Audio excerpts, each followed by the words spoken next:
Right. Welcome back. Another Unplugged Health Series podcast. Series show? Podcast. We could have chosen a bit of an easier mouthful, but Unplugged Health Series podcast. Show. Health. Today we had a brief discussion and something I've been looking at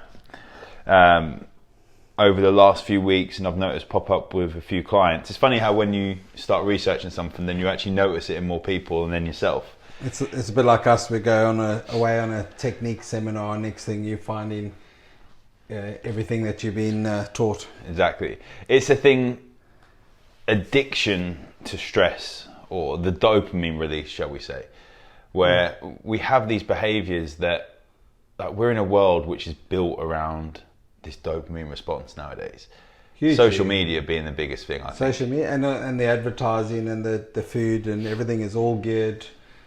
There's science behind it. It's not just random chance that we enjoy certain foods or certain activities, certain pastimes. Yeah, and I think it might be something you guys can relate to, where you think, why am I always stressed? But our body is actually addicted to that response, that stress response. So we keep putting ourselves in these positions of stress without even realising it. Yeah. And you wonder, why is it always happening in this vicious circle? And also that if it comes back down to kind of biochemistry and neurotransmitters, if there's failures within our environment or we are put into a certain stress pattern, the ideal as far as balance between serotonin and dopamine and that doesn't exist. So the body will stay stuck we will say we stay stuck, or you're stuck into a stress response.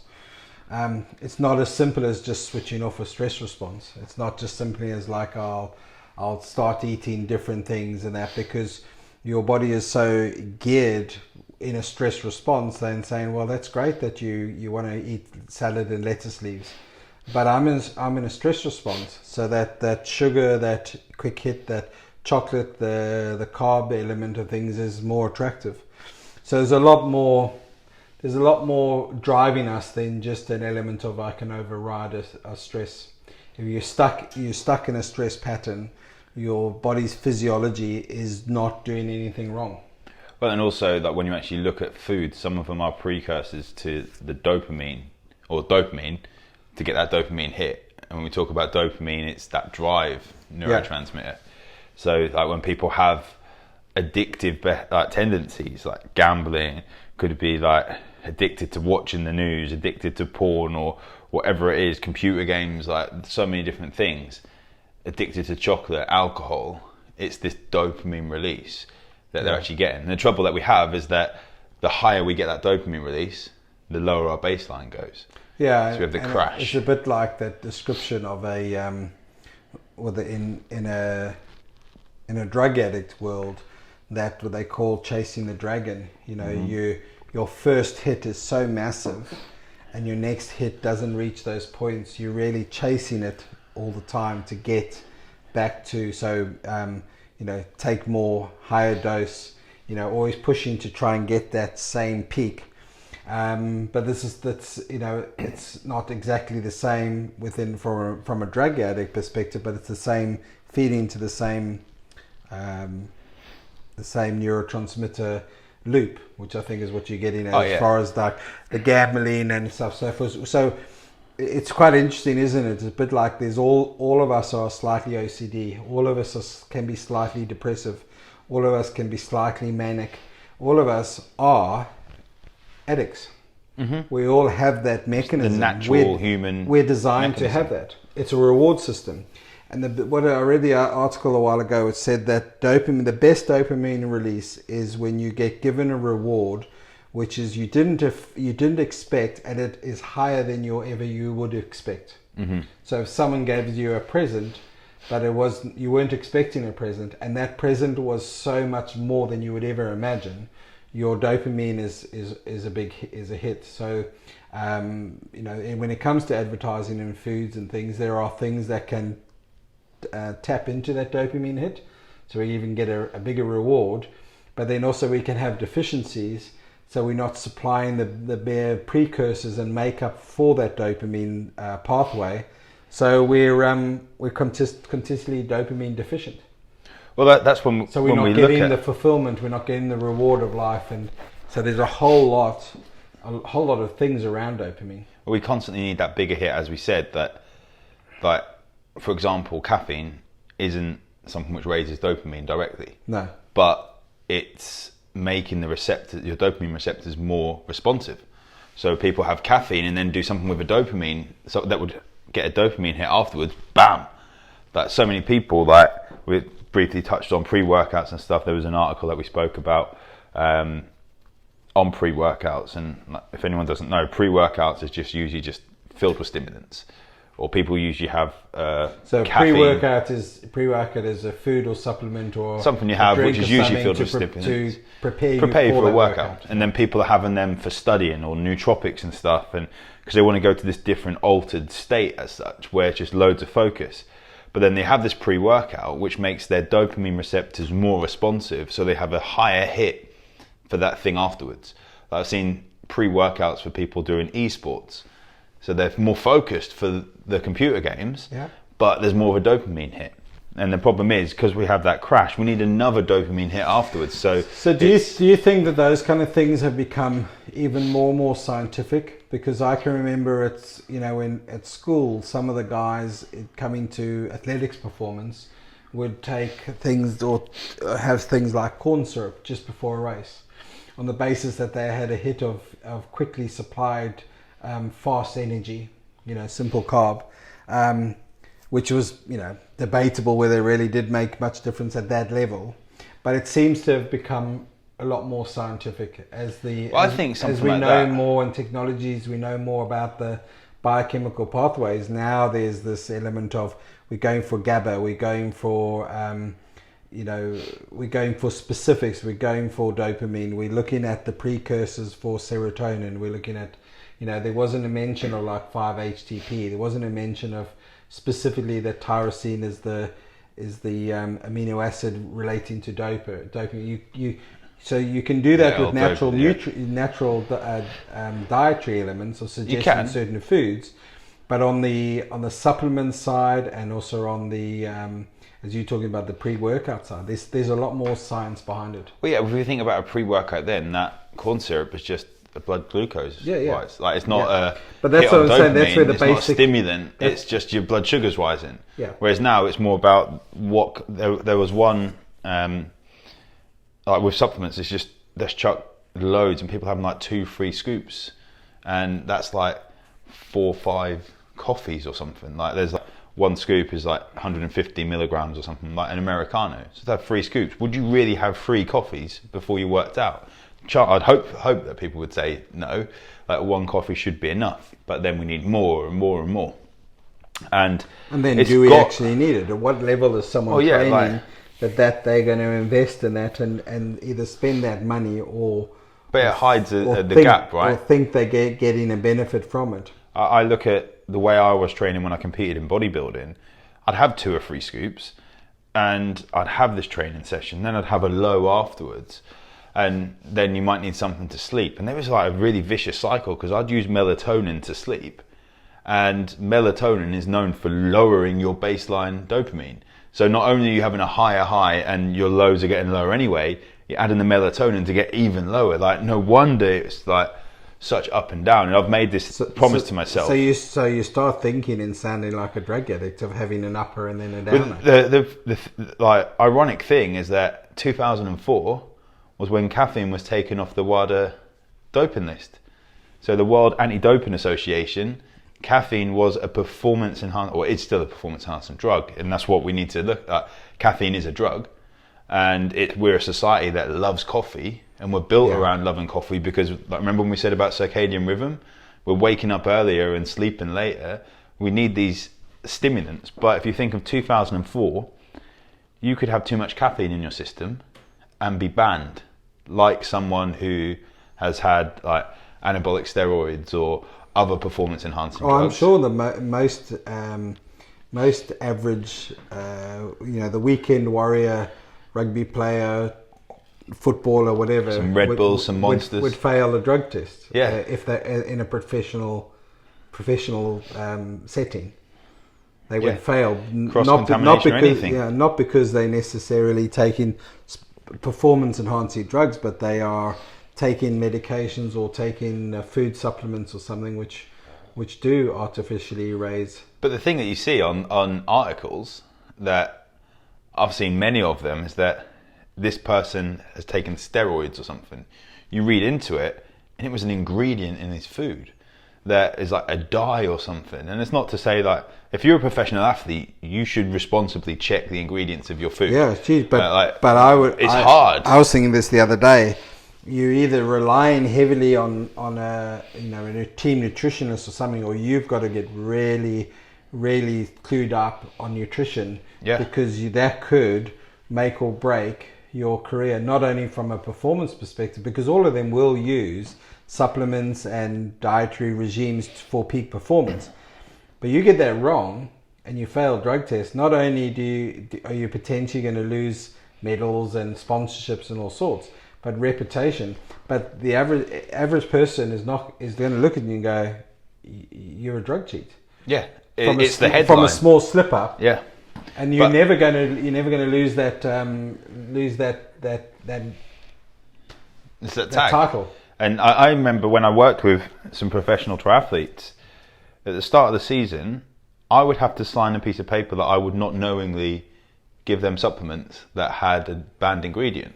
So then you have to only use a certain amount of supplements that have been like IOC tested, I think it is, Olympic Committee, and only use those specific ones. And if they had an issue, then you've signed this bit of paper, so you wouldn't give them it. So then, yeah. But it's getting onto the dopamine side that we have all these cravings. There's so many stimulants in there, and are we aware of our addictions? I was saying to Rachel before here that I would get up and just scroll through Facebook without realising it. It's just like a reflex that you get up and scroll, and then you don't realise how much time you've lost, and that's a dopamine release. The notifications, they're a dopamine release. Oh yeah. Just getting those messages, and the whole world is built, it seems, around this dopamine release. But when was the last time we done a dopamine detox? And would that actually make you happier? If you stop getting this high, and we got our baseline higher, we'd start enjoying things a lot more. Well, it was a bit interesting, wasn't it, with all the lockdown, where people got off their normal routine initially, and they did end up going, well, I can't do this. Or some people said, well, I can't do this XY, but I'm not going to be sitting at home and watching TV all day and doing nothing. And so they actually, in many ways, especially first lockdown, probably had the best month or 6 weeks where they suddenly saw people clearly. Started connecting. Yeah, so actually, I had stories of neighbours actually talking to each other over the fence, whereas before they would never, didn't even know their names and stuff. And then it's been quite interesting, because then it's gone slightly the other way, and very much now you've got this, how much of a normal do we go back to, and how much do we hold on to? But I'm also more aware that the powers that be that run some of the platforms want you to go back. And so there's a lot of that. The whole marketing platform is built on it. Easily going back into check my phone just before going to bed.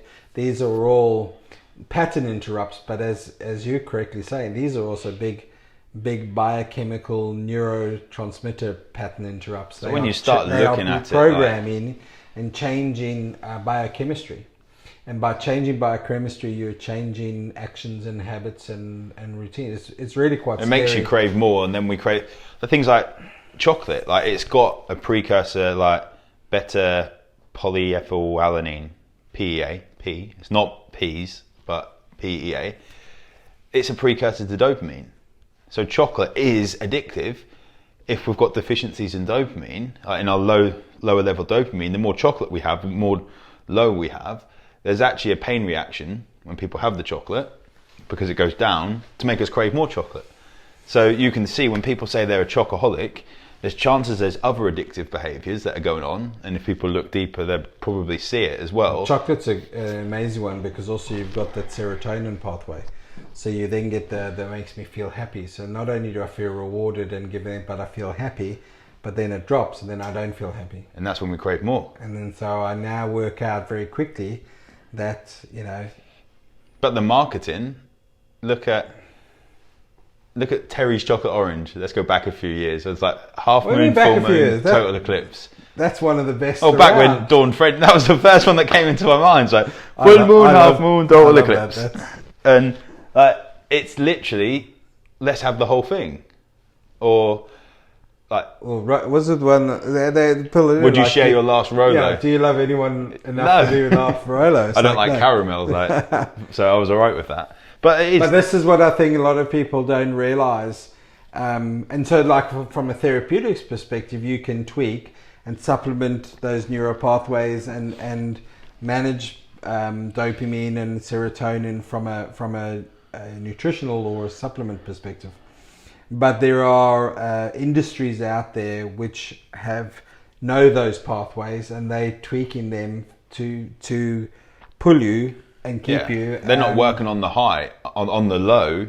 They're working on get your highs higher, so your lows lower, so you need to go back And I think up. they quite quickly are also aware that if you can play that whole continuum and go for the ride with them, they're more likely to come back to the product. But there is an interesting one where, Gambling. Gambling's a great one. Is that like any addiction to the nth degree, it destroys bank accounts, it destroys families. You see the footballers, but they still gambled. going for it. Yeah, It's there's more and interesting. more I don't and know more. when it was, if it's just come out. Who's it? Is it Merson? Merson's spoken about it loads. Yeah, there's a but program Keith just Gillespie recently as come well. out when he was saying about addiction, and that through his years of addiction to a whole lot of things, but still gambling is a continual battle for him. Well, yeah, and that's huge. There was one with Keith Gillespie, and he was talking about, he put a bet on Newcastle when he went to them that they would win 3-0, and they went 3-0 up. And he was like, no, don't score. And he didn't tell his teammates about it. But then if he'd had told them, then it would have been fixing it. And then there was someone scored a goal, then that cost him like 50 odd grand, which is a lot of money to anyone. But like, even back then for him, what he was getting. So the interesting thing is, there was a number of years ago, I saw a thing of, love him or hate him, Jeremy Clarkson. And he had a thing on about, it was more of fear. And so what he noticed that with driving and speed, some people say equivalent of 30 miles an hour, they would get the thrill, of a sports car. He'd need to go faster. he took people he went to like horse racing, and said some people seem to get the hit and the thrill of the horse race by putting £5 on, but someone else puts £100, someone else puts £1,000, and it's not necessarily that those people can afford more. They get the thrill more. It's where they get the dopamine. Yeah. Where they get the hit. So he then took his grandmother on a roller coaster, and I don't think she even lasted going. Whereas he was sitting there going on the roller coaster afterwards, like, okay, that was average. Yeah. And he realized his grandmother was hitting that fear factor so quickly, and that we were actually all processing the same stimulation, but getting different feedback from it. So you and I could have a similar love, I don't know, for horse racing and get a gambling hit from putting, if you watch a horse race with no money on it, it suddenly changes when you put, I do it with football matches. Put a £5 match sit there and on watch Chelsea the football, Liverpool. you're passive. You put it, even it can be £1, and suddenly there's a different involvement. But for some people, £1 wouldn't give you that. Some people it has to be £10 or £20, £100. We all have a different level of need to hit that dopamine response, and that's where the gambling and that's where the destructive element of it is. Because, why is it that one person can put £1 on and be satisfied, another one has to be £1,000? But you can see why it goes into food and people's health even more. Like, it's directly stress response with people's health there, but with food, like the addictive tendencies. And I think this is where... Well, apparently some people don't like chocolate. Other people, it's like... Or do you wake up, going back to the coffee, do you wake up and enjoy the coffee, or do you having the coffee to wake up? You've got different elements. It's feeding into different systems. I suppose I'd love to see some studies where people had a chocolate addiction, or they were chocoholics, self-proclaimed chocoholics. But what they did was that they stopped social media, they stopped all these other dopamine hits. Did their chocolate addiction level out a little bit because they were actually, that was one of the hits, but like they took all this other dopamine response out? Were they much more able to enjoy chocolate and then put it down? So what's common also with addicts, as in drug addicts, is that very often they will, if they get off the drug element, there will be something else that they hook into. But it's just dopamine, and they're still getting that with chocolate. Yeah. So what happens is a lot of, say like a gambler or so, they will, or an alcoholic, they will be able to work through and get off that destructive element of that addiction. But very often there's still an addictive element because they haven't, in functional terms, they haven't addressed the underlying cause. Yeah. So they just choose a less destructive addiction. So quite common. I have an extended family member who was an alcoholic years and years ago, but he'll still say that he's an alcoholic. He still is, because he's got that addictive but he tendencies. hasn't drunk for years and years, decades. But he could nail a big tub of ice cream, and he says that's his hit. That's his addiction. So it's interesting one with addiction, because if you put your functional medicine perspective, if you're not addressing the underlying cause, you're just switching it to a less destructive addiction.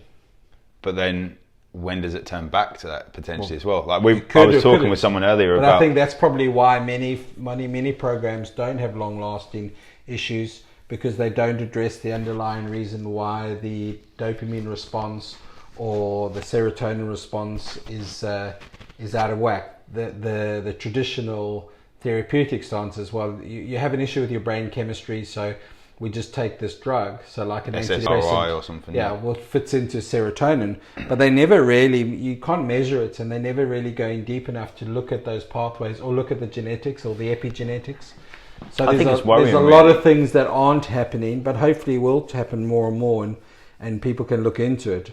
Because I don't think we realize that we're looking at it from a biochemical and a functional perspective. We're just looking from a symptom perspective. Yeah, and it is disappointing, like, for myself, and it's cool to like know this stuff and be working in functional medicine with clients, but also feel like you've been failed, because this should be readily available, widely available for people, and their knowledge should be there. And that's a whole different topic, but it's just a frustration. Like, why? Well, you've got your doctor of chiropractic, but I've got my knowledge and the courses I've done in functional medicine. Yes, I'm still licensed in functional medicine, but I haven't been to medical school. So why am I being able to help clients with this? Well, I could, that is a whole can of worms. Part 3. There's only 24 hours in a day, and that's where like I'm seeing some amazing results with people. The short answer to that is the focus hasn't been to that degree. Yeah. In the cause, and I think technology's improved the accessibility to examine things more, but the underlying focus hasn't adapted with that change. See, that's where hopefully it will. That's where the discipline of functional medicine or functional integrated lifestyle medicine has grown, because there's been this void. Yeah, this would have been an amazing topic when we spoke over a year ago about having something live before the world flipped on its head. That would have been an amazing topic to have actual live feedback with people. Addiction. Yeah, and hopefully in a safe environment. In fact, if there's anything you guys want to share, and like in comments, or you can message us, I'd love to know what your stories are with potential addiction, and how you've overcome that. Has the topic of dopamine being discussed, has that helped you guys, or given you some more food for thought, actually, like as to how you and also it doesn't have to be at a big level of drug addiction or alcohol addiction, the big destructive things. It can even just be some of it of performance or work or sleep patterns or other signs of functionally being off kilter. You could be like when people say weight loss programs, they work so well to a certain point, but do they ever really address our underlying relationship with food? Or have you found that then working with, different, hypnotherapy also what shifts? So that'll be really interesting to know some of your feedback. But until that time, massively appreciate you guys for watching this or listening to it or however you're consuming it. And we shall be Unplugged live health podcast show thing soon. Yeah. Take care, guys. Take care. See you then. Bye-bye. Bye.